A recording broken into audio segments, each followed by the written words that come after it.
यहाँ पर श्री कृष्ण कहते हैं, माम च यह अव्यवचारणेन भक्ति योगेन सेवते सगुणान समित्तीर्थ एतान ब्रह्म भूयाय कल्पते।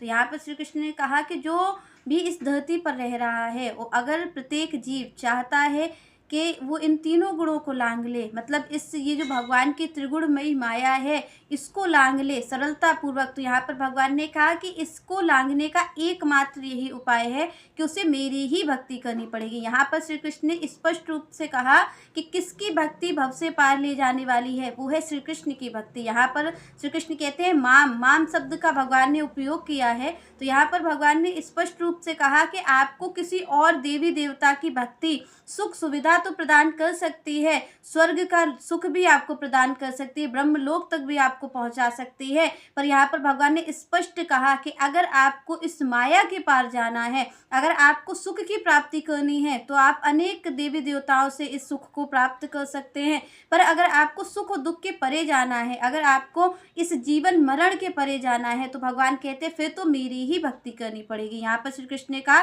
कि मेरी ही भक्ति है जो कि आपको इस त्रिगुणमयी माया के पार ले जा सकती है, आपको इस भवबंधन से छुड़वा सकती है। तो भगवान कहते हैं कि एकमात्र मेरी भक्ति ही ऐसा कार्य कर सकती है। और दूसरी बात भगवान यहाँ पर कहते हैं कि मेरी भक्ति, और कैसी भक्ति, तो यहाँ पर श्री कृष्ण का अविविचारणी, मतलब आप और हमारी जैसी भक्ति नहीं चलेगी। भगवान ने कहा अनन्य भक्त होना चाहिए। अगर वो मेरी भक्ति कर रहा है तो वो मन क्रम वचन से मेरी ही भक्ति करे, वो फिर किसी और की तरफ ना देखे, क्योंकि यहाँ पर संतों ने भी कहा है कि प्रेम गली अति साकरी तामे दो न समाये। तो यहाँ पर वही बात श्री कृष्ण कहते हैं कि जो मेरी भक्ति करे वो फिर केवल मेरी ही भक्ति करे। क्यों? क्योंकि फिर उसका आधा अधूरा नहीं चलेगा।